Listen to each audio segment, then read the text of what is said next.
காவல்துறைக்கு இதுதான் வேலையா? அதனால இன்னைக்கு தடுக்கட்டும். அடுத்த ஆர்ப்பாட்டம் தேதி சொல்லாம நடக்கும். எதை வேண்டுமானாலும் முற்றுகை செய்வோம். அது முதலமைச்சருடைய வீடாக இருக்கலாம், டாஸ்மாக் அலுவலகம். ஏன்னா எங்களை பொறுத்தவரை முதலமைச்சர் சம்பந்தப்பட்டிருக்கிறாங்க, அவரும் இதுல குற்றவாளி தான். ஒரு அமைச்சருக்கு அளவுக்கு அதிகமாக பாசத்தை காட்டியிருக்கிறாங்க.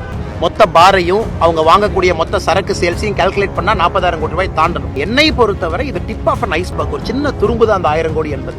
ஏன்னா அந்த அளவுக்கு திராவிட முன்னேற்ற கழகம் இதை வச்சு 2024 லோக்சபாவையே சாராய காசை வச்சுதான் நடத்திருக்காங்க. செந்தில் பாலாஜி என்ன உத்தமரான இந்தியாலே one of the most fraud politician number 1ல இருந்து போட்டீங்கன்னா நம்பர் 1 அவர். ஒரு ஊழல் கேபினெட்ல தலையிலிருந்து கால் வரை ஊழல் ஆட்சி மட்டும் நடைபெறக்கூடிய திராவிட முன்னேற்ற கழகத்தினுடைய ஆட்சியில ஒரு ஊழல் பேர்வழி சாராய அமைச்சர். டாஸ்மாக் வழக்குல முதல் குற்றவாளியாக மு.க. Stalin, MK. Stalin accuse number 1 டாஸ்மாக்ல இருக்கணும்.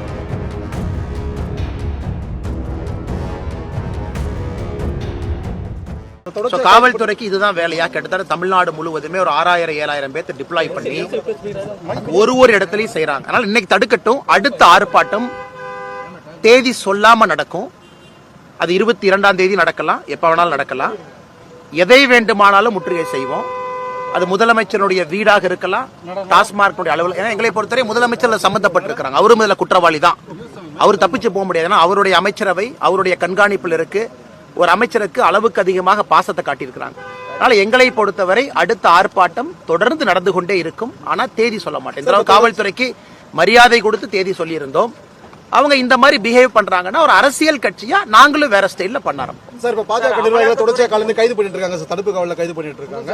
அடுத்தது உங்களையும் பண்றதுக்கான நடவடிக்கைகள் இறங்கி இருக்கு. அதெல்லாம் பண்ணிட்டுங்க. கைது பண்றது அவங்க கிட்ட பயம் இருக்கு. நான் பேசக்கூடாது, பேசினா பல விஷயங்கள் வெளியே வரும். சோ அந்த ஆர்ப்பாட்டத்துக்கு போகக்கூடாது. காவல்துறை என்ன வேண்டுமானாலும் முயற்சி. நான் தான் சொல்லிட்டேன் பாருங்க, அடுத்த ஆர்ப்பாட்டம் தேதி சொல்லாம நடத்தும். அது 22ஆம் தேதியாவும் இருக்கலாம், வேற தேதியாவும் இருக்கலாம், யாரு வீடாவும் இருக்கலாம். எங்களை பொறுத்தவரை இந்த டாஸ்மாக் ஊழல்ல யார் குற்றவாளிகள் என்று நாங்கள் கருதுகின்றோமோ முதலமைச்சர் உட்பட எல்லோரையும் ஜனநாயக முறையில முற்றுகை செய்வதற்கு எங்களுக்கு உரிமை இருக்கு. அதனால நாங்க நிச்சயமா செய்வோம். டாஸ்மாக் ஊழல்ல ஈடி சொன்னது 1000 கோடி முறைகேடுன்னு சொன்னாங்க. அது மட்டும் தான் இருக்கு நினைக்கிறீங்களா? அதை விட அதிகமான ஊழல் நடந்திருக்கு நினைக்கிறீங்களா சார்? அண்ணா 1000 கோடி ரூபாய்க்கு மேலங்கண்ணா.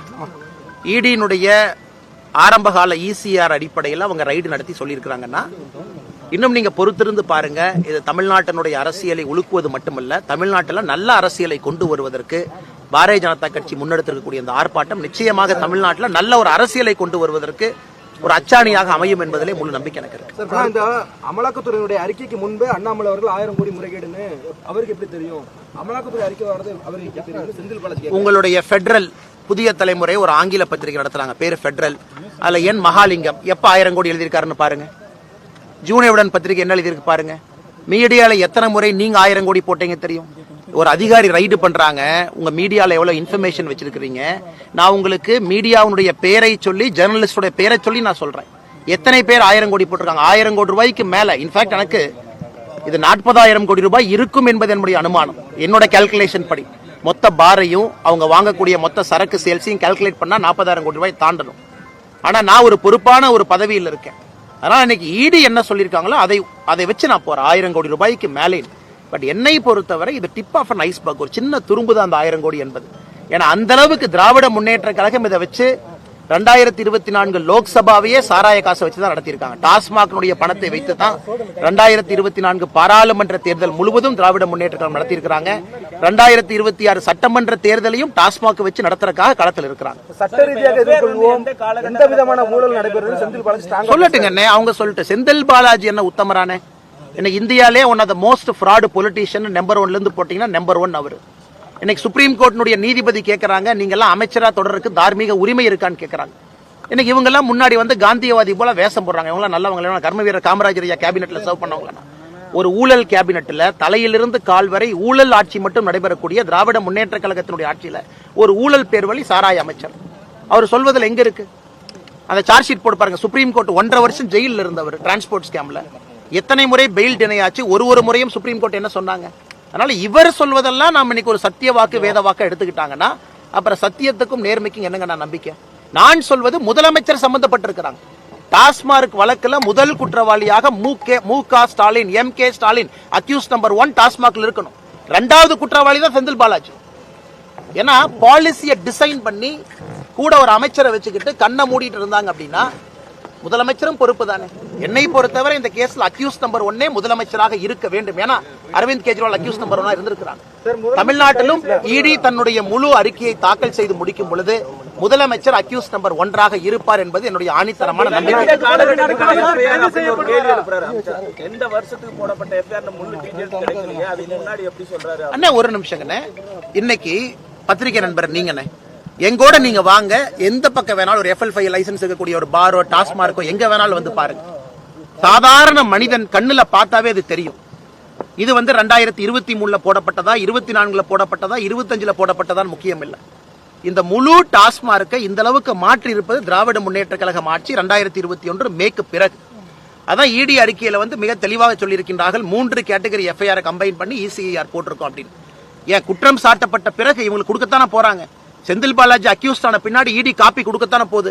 அந்த காப்பியை திறந்து எஃப்ஐஆர் எப்ப போட்டாங்க அப்ப செந்தில் பாலாஜி அவர்களோ முதலமைச்சர் அவர்களோ தெரிந்து கொள்ளட்டும். இல்ல ஒரு புகார் அந்த புகார் மீதான வழக்கு பதிவு செய்யப்படும், அதுக்கெல்லாம் எடுத்து வச்சு இப்படி சொல்ல முடியுமா? ஏன்னா நாங்களே அதுக்கான நடவடிக்கைகளை மேற்கொண்டிருக்கலாம்ல அப்படின்னு சொல்றாங்க. யாருங்கண்ணா அமைச்சர் செந்தில்? அவங்க நடவடிக்கை மேற்கொண்டிருந்தா வெள்ளை பேப்பர் தாக்கல் செய்ய சொல்லுங்க. ஒருவேளை அமைச்சர் சொல்வது போல, அன்பு சகோதரர் அண்ணன் நீங்க சொல்றது போல அமைச்சர் பண்ணியிருந்தா வெள்ளை பேப்பர் தாக்கல் பண்ணட்டும். டாஸ்மாக்ல இவ்வளவு புகார் வந்திருக்கு, இவ்வளவு நடவடிக்கை எடுத்திருக்கோம், இவ்வளவு பேர்த்த சஸ்பெண்ட் பண்ணிருக்கோம், இவ்வளவு ஆக்ஷன் எடுத்திருக்கோம். இன்னைக்கு முக்கிய புகாரே நீங்க டாஸ்மார்க் ஒரு லீகல் ரூட்னா இல்லீகல் ரூட்ல 40% மேல சரக்கு வைக்கிறீங்க. அதுல வரக்கூடிய பணத்துல தான் நீங்க ஆட்சியை நடத்துறீங்கிறதா நம்முடைய குற்றச்சாட்டு. இல்லை என்று சொன்னால் வெள்ளை அறிக்கை தாக்கல் செய்யுங்கண்ணே. 48% ஐயா வந்துடுறாங்க ஐயா, 48% டாஸ்மாக் வளர்ச்சிங்க. திமுக வந்த பிறகு 33,000 கோடியிலிருந்து 52,000 கோடி. தமிழ்நாட்டில் ஏதாச்சும் ஒரு அரசு நிறுவனம் தனிப்பட்ட நபருடைய சொத்து 48% யாருக்காச்சும் உயர்ந்திருக்கானா? முதலமைச்சர் கைது செய்யப்பட வாய்ப்பு இருக்கா? எனக்கு தெரியாதுங்கண்ணா. என்னை பொறுத்தவரை முதலமைச்சர் இதுல குற்றவாளிங்கண்ணா. ஏன்னா அவருடைய கண் பார்வை கீழே தான் நடந்திருக்கு. பாரதிய ஜனதா கட்சியினுடைய குரல் வழியை நசிக்க வேண்டும் என்று முதலமைச்சர் நினைக்கிறார்னா அவருக்கு பயம், அவருக்கு எங்கேயோ பயம், அவர் வீட்டுக்குள்ள பயம். அதைத்தான் நான் சொல்லுவாங்கன்னா, அதிகாரப்பூர்வமாக நான் சொல்ல முடியாது. என்னோட யூகம் இது. முதலமைச்சருடைய நடவடிக்கை பிஹேவியர் ருபி சிம்பல்ல இருந்து எதற்காக இத்தனை ஆரம்பிக்கணும்? எதற்காக கடந்த ஒரு மாத காலமாக பதட்டத்தில் இவ்வளவு வேலை செய்யறாரு? இவ்வளவு பயந்து போய் என் முதலமைச்சர் இருக்கணும். அதை பார்க்கும் பொழுது தெல்ல தெளிவாக தெரிகிறது முதலமைச்சருக்கு இதுல நேரடி சம்பந்தம் இருக்கு. பாஜக அரசு ஈடியை பயன்படுத்தி நடவடிக்கை எடுத்தது போல தமிழ்நாட்டில் பயன்படுத்தாட்டி திமுக அமைச்சர்கள் சொல்றாங்க. அண்ணா ஒரு நிமிஷம், ஈடிக்கு பார்லிமெண்ட் கொடுத்த பவர்ஸ் இருக்கு, சட்டத்தின்படி ஈடிக்கு பவர்ஸ் இருக்கு. இந்தியால எங்க வேணாலும் ஆபரேட் பண்ணலாம். they have law behind themselves. கணக்கு அவங்களுக்கு சட்டம் இருக்கு. அதை தடுப்பதற்கு இவங்களுக்கு என்ன ரைட் இருக்கு? அப்ப அதே நான் டிவிஎஸ்சி சொல்லாமே. டிவிஎஸ்சி மாநில அரசு கீழே இருக்கிறாங்க. டிவிஎஸ்சி வச்சு நீங்க மத்த கட்சி நண்பர்கள் நசுக்கிறீங்க நாங்க சொல்லாமல்ல. அது பாயிண்ட் இல்லண்ணே. அவங்க நடவடிக்கை எடுக்கிறாங்க, கோர்ட்டுக்கு போங்க, அரெஸ்ட் பண்ணா பெயிலுக்கு போங்க, ஜாமீனுக்கு போங்க. அதை வைத்து கோர்ட் நியாயம் சொல்லட்டும். ஈடியே வரக்கூடாதுன்னு சொன்னா என்ன விதத்தில் நியாயங்கண்ணா அது?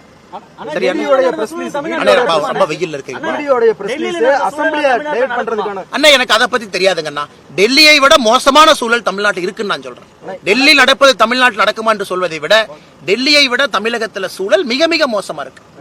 அசெம்பிளி நடக்கிறதுக்கு முன்னாடி இந்த தெலுங்கானா அப்புறம் தமிழ்நாடு இப்படி வரிசையா வர்றதை எப்படி பாக்குறீங்க சார்? வரிசையா வர்றதை நான் பாக்கலீங்கன்னா இவங்க தவறு செஞ்சிருக்கிறாங்க, நடவடிக்கை எடுத்துட்டு இருக்காங்க. வரிசையா வர்றாங்கன்னு சொல்ல மாட்டோம். இங்க எங்கேயா இருந்தாலும் கூட உச்சநீதிமன்றத்தினுடைய தீர்ப்பை நான் சுட்டிக்காட்ட விரும்புறது. கவிதா அவர்களாக இருக்கட்டும், அரவிந்த் கெஜ்ரிவாலாக இருக்கட்டும், தமிழ்நாட்டில் யாரு கைது செய்யப்பட்டாலும் அவர்களாக இருக்கட்டும், தவறு செஞ்சிருக்கிறாங்க, நடவடிக்கை எடுக்கிறாங்க. அசெம்பிளியை டைவர்ட் பண்றதுக்காக அவசர அவசரமா ரிலீஸ் பண்ணதாட்டு இவங்க பண்ண பட்ஜெட் டிராமா, சிம்பிள் டிராமா எல்லாமே ஈடியினுடைய ரைடை டைவர்ட் பண்றதுக்காகத்தான் இவங்க பண்றாங்க. நான் குற்றச்சாட்டு வைக்கிறேங்கன்னா, இவங்க பண்ண அந்த 1 மாசமா பண்ண டிராமாவே ஈடியினுடைய ரைடை டைவர்ட் பண்றதுக்கு தான் இவங்க இந்த டிராமா பண்ணிருக்காங்க. இது போன்ற செய்திகளை மேலும் தெரிந்து கொள்ள எங்களது யூடியூப், Facebook மற்றும் Twitter ஆப்களை சப்ஸ்கிரைப் செய்யவும்.